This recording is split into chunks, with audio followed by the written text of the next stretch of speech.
Si Pastor, napakabutan si Sir. Sobrang buti daw. He's the Father na he always looks beyond who we are, and Pastor always makes us better.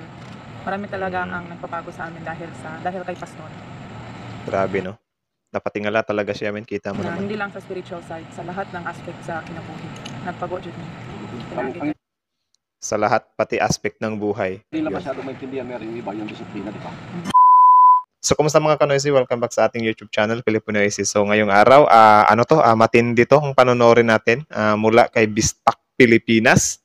Meron pa magat na wow, napatingala si Pastor Kibuloy sa pagtatanggol sa kanya ng Ukrainian KOJ o parang Kingdom of Jesus Christ member ata to. Ukrainian ha, so panonorin natin, so it means foreigner to.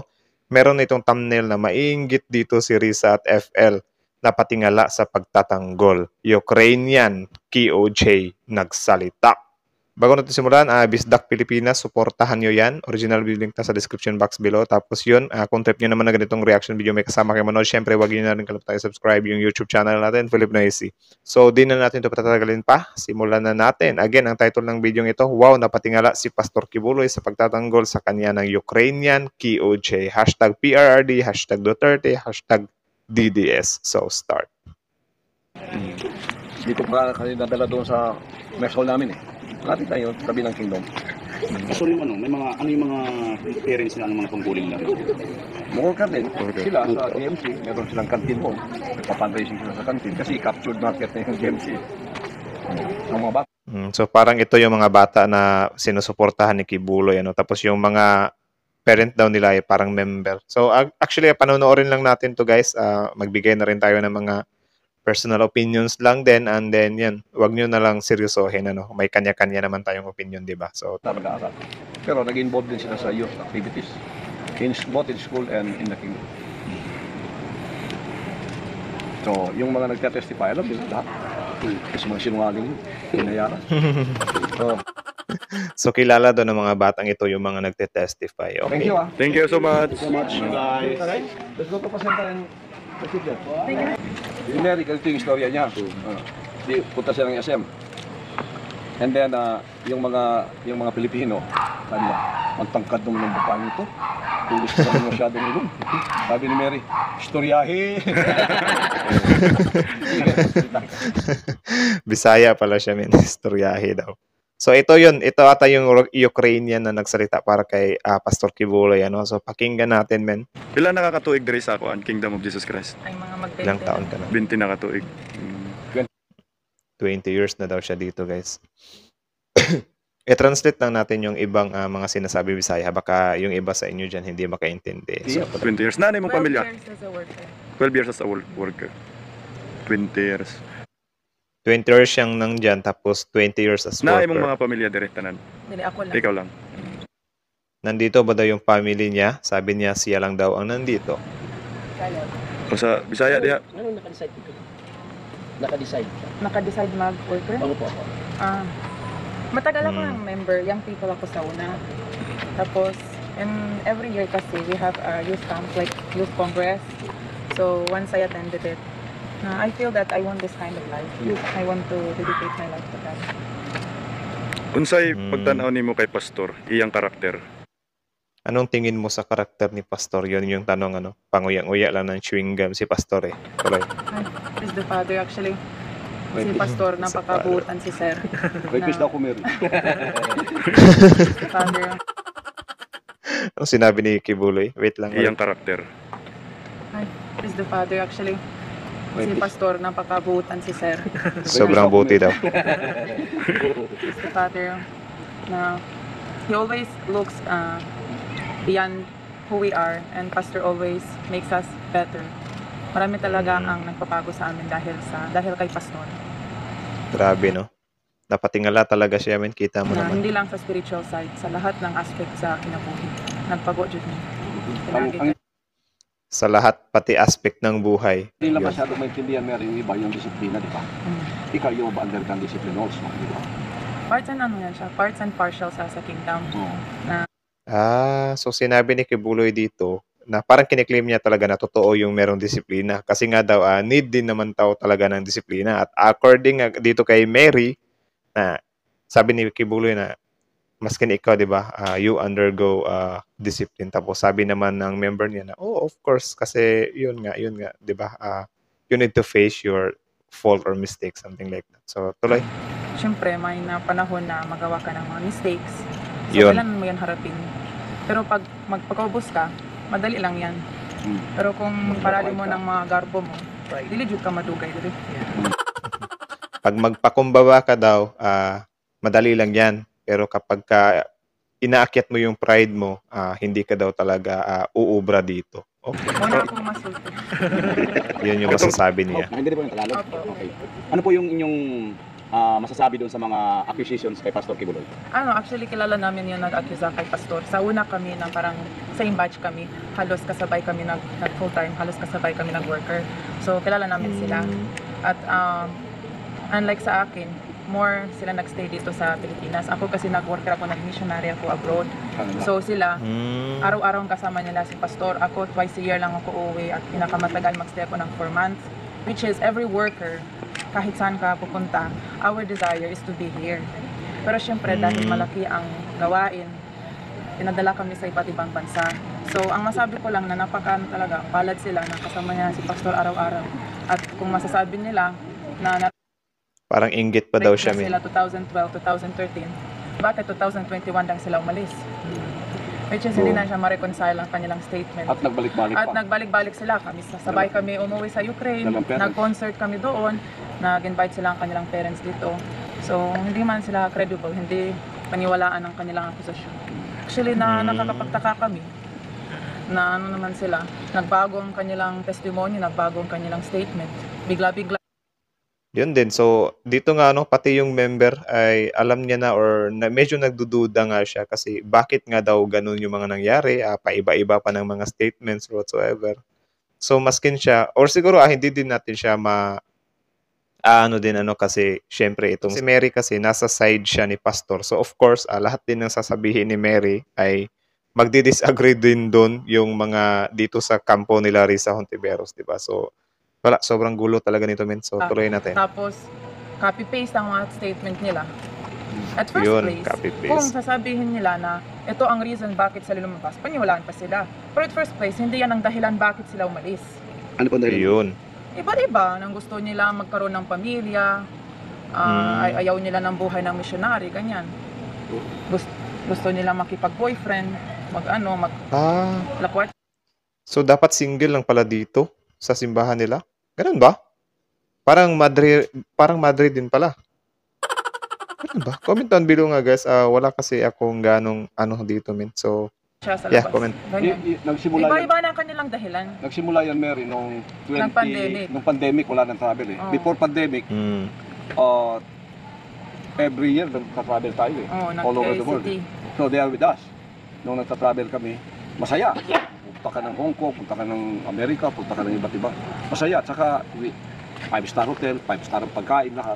Masaya yung pandemic, stop na. Wala na. Doon medyo, nakita ko nagbago na yung temperament nila. Kasi, siguro sabi lang malungkot ng buhay dito. Yeah, hindi man naman. So, ayun nga kay Kibuloy dito, na noong unang panahon pa lang daw, nung before pa ng lockdown or before pa ng pandemic, sobrang saya daw nila kasi travel dito, travel doon, kain dito, kain doon, 5-star hotel dito, 5-star hotel doon. Siguro ngayong panahon ng panahon na nga na ito, sabi nga ni Pastor Apollo Kibuloy na parang nabuboard lang daw yung mga tumiwalag sa kanya. Kaya yun, dahil wala silang something magawa siguro, na ganun, nag-witness sila kontra para sa kanila din, kung baga nilalabanan na sila ngayon. So, yun yung sabi din ni Kibuloy, na parang malabo din talaga. Okay, tuloy-tuloy. Makalabas, hindi makaklakawat siya sa mall, hindi man magawa ng gusto nilang gawin siguro. So, yun pag uwi nila, umalis na sila sa ministry. Pero hindi yon ang dahilan bakit sila umalis. Kasi kung yun ang dahilan, bakit na lang sila umalis ng 2013, 2012, nangyari yun. Araw-araw kasama nila si Pastor, nasasabihin nila rapist. Nakakaloka naman. Mamulitin ko na po yung tanong. Ilang taon po kayo nung na pasok po dito? Ilang taon ako na na-convert o nag-work? Ano, How old are you? How old are you? Pagpasok. Edad mo. edad po nung Ano siguro, first time na meet ko si Pastor, 15 years old ako. ngayon? Ayun kasi, parang Wag na. Wag na, sikreto na. Sikreto na. Ma'am, pwede. Ewan ko sa ibang tao, guys, bakit sobrang insecure sila sa edad nila? Bakit sinisikreto nila? Wala, curious lang ako. Bakit ganun? Bakit ayaw niya sabihin yung edad niya? Magtanong uli. Ano ang panawagan mo sa maraming Pilipino na naguhusga ngayon kay Pastor Kibuloy? Yun, heto na, ano naman, sasalita ang na. witnesses na galing dito, kami mga worker, kilala kami sa kanila. So, dapat, para maging fair, pakinggan both sides. So, we've heard their testimonies. Bakit hindi nila nalang mag-introduce at mag-invite na taga dito ng mga workers na ilang dekada, mga faithful workers sa kingdom, para maging fair ang laban. At alam na namin, sa kanilang statements, hindi man sila ma-reconcile ang kanilang statements. At pinatago nila ng identity nila, nakilala naman namin sila. So, para maging fair, dapat pakinggan din kami. So, Tama nga yun, ika nga nila na ang pangit ng gano'n na kapag ka nagwi-witness ka, tinatakpan mo yung mukha mo. So, parang ano siya ba, yung tao kasi kapag ka nakamaskara, men, sobrang tapang yan, men. So, dapat, in order to prove your point or your ipinaglalaban mo, dapat tanggalin mo yung maskara mo. Yun yung sabi ni Mr. Robin Hood Padilla din, Kaya, I think ito din yung ibig sabihin ni Mary na, yun, since napakinggan nyo din naman yung side ng kabila, why not get OG's members here in our kingdom para patas naman yung laban. So, yun siguro yung isa din sa hinaing nila, para, yun nga, maging fair nga. all the Tuloy. Filipinos, kahit hindi nila kilala si Pastor, they will have, the ball in their hands to decide, But now, I think it's very unfair na parang they're trying to ruin Yun. Pastor's reputation. At nakikita namin yun sa mga video, sa Congress, sa testimony ng mga alias na yan. So, kaya mga worker din, kami mismo nag-volunteer na magawa ng vlogs namin para din namin, Nagbo-vlog we sila. will open up our sites so that people will have, two sides of the story. Paano ito nakakaapekto sa inyong pagiging member dito kay Pastor Apollo Kibuloy? Hindi naman na-apekto sa amin kasi mula sa pagsimula pala ng ministry, marami ng mga akusasyon. Lalo na yun na global at very blessed talaga ang ministry. So, napaka-malaki ang gawain ng kingdom. International na, lalong-lalong meron ng sarili media. So, syempre, dahil sa friendship din ni Pastor kay Mayor, marami mga controversies. So, hindi yan maiwasan at Pati yun. Na din yun, natumbok din ni Mary yung pakiging link kay Pastor Apollo Kibuloy kay Mayor Duterte din So wala, ang gulo din talaga, ang gulo. siguro, bakit hindi nila ginawa na lang ng ibang akusasyon? Dahil yun ang pinakamalaswang na akusasyon na pwede gawin sa isang tao para maruin ang kanyang reputasyon at credibility. Yun ang masabi Playbook ko. yan ng kabila. Hindi dumikit yung mga akusasyon na killer, murderer, land grabber, kulto. Wala yun. Pero ito, if they want to ruin your reputation, talaga yung gagawin, rape. Lalo na, minor, rape. Masakit yun. Saka didikit yun. O, ako, I don't care. Kasi I am standing where I am and I know who I am. Hindi ko naipektuhan. Silang naipektuhan. Silang lugi.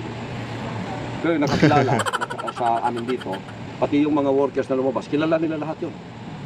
Kilala nila lahat kung sino yun. Buti na lang hindi nila, ipinablish ba nila, guys? Yung mga alias David ata yun. Itong mga member nila, pinangalanan ba nila or di din nila pinangalanan? Na, oy, tago-tago ka pa sa alias, ikaw naman si Kuan. Wala bang na ganun, guys?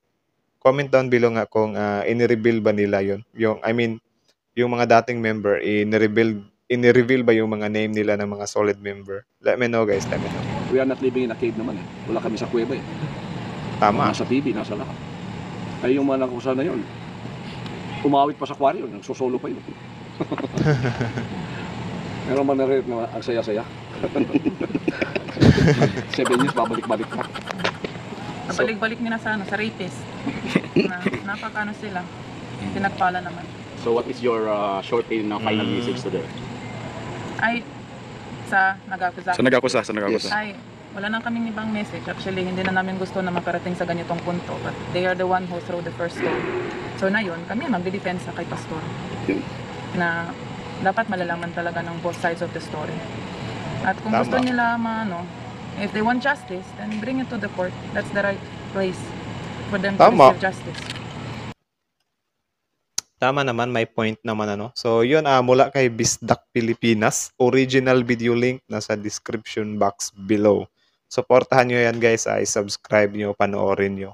So shout outs to Bisdak Pilipinas. And syempre, bago nyo iwan yung channel natin, huwag nyo na rin kalimutan i-subscribe, i-click notification ng YouTube channel natin ano, para yun, tuloy-tuloy lang tayo dito.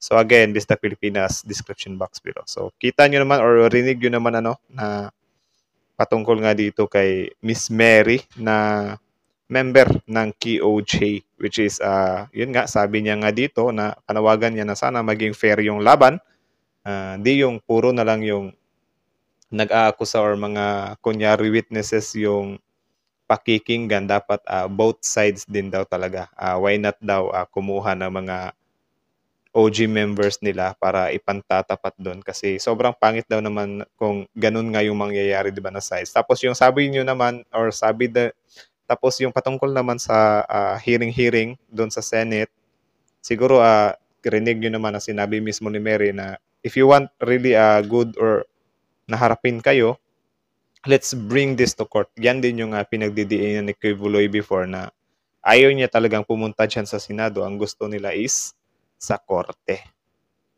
Kasi tama nga naman, korte din naman talaga yung best place patungkol sa mga ganitong usapin ano. So nababasa din nila na yung gagawin nila sa Senado, gusto nila na dun gisahin daw si Kibuloy sa Senado para syempre madadawit dun yung mga Duterte men. So kapag nadawit yung mga Duterte dun, bali tutumbukin nila niya na yung mga issue nyo kay Duterte. So hindi lang si Kibuloy yung masisira dito, pati si ex-PRRD at saka si Vice President Sara Duterte, which is kung sakaling tatakbo siya as president next election, for sure makaka-apekto sa kanya yon, di ba? Kaya siguro nanindigan din talaga ito silang Kibuloy na no, let's bring this to court. Pero yun nga, ito nga si Senator Risa Hontiveros ay sobrang firm din talaga sa kanyang mga plano like grabe din talaga yung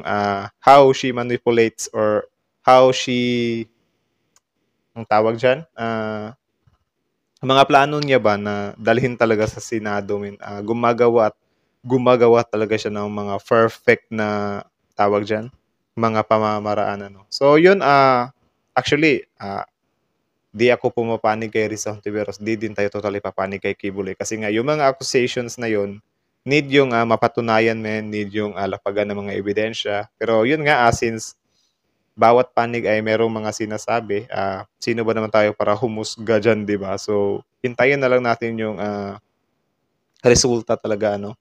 At sana madala nga nila ito sa korte. Tapos intayin natin kung guilty nga ba or not guilty, di ba? Tsaka doon na tayo manghusga or doon na tayo kasi mahirap yung personal opinion ko, ganyan, ganito. Wala. Tapos panindigan mo agad. Gaya ng ginagawa ng ibang tao, di ba, na wala ka Kibuloy, balahura ka. Then sa kabila naman, wala kang kwenta, Rizal Tibur, something like that. So, ginajudge natin yung tao based sa sinasabi ng pinapanigan nating tao, di ba? Which is pangit yun kasi yun nga, wala nga tayong alam, di ba? Sila lang din naman ang nakakaalam sa katotohanan eh.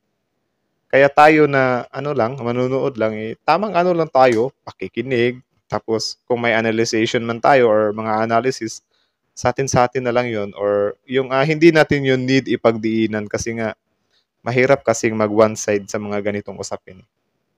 Need din talaga na yun nga, madala talaga sa korte para matapos na So yun, kudos din dito kay Mary kasi din siya, matapang din siya na humarap din sa mga tao. Yun nga lang, yung edad niya, hindi niya ni-reveal. Yun lang yun. But anyways, respect na lang natin yung So, 15 years old pa lang siya, nandiyan na siya. So, yung mga mukhang yan, mga 30 na ata yan, 33, 35, something like that. Comment down below. So, yun lang naman. Kayo, ano masasabi nyo dito, guys? Comment down below. Let me know in the comment section. So, yun lang naman. Again, Bisdak Pilipinas. Thank you so much for watching. Filipinoise is out.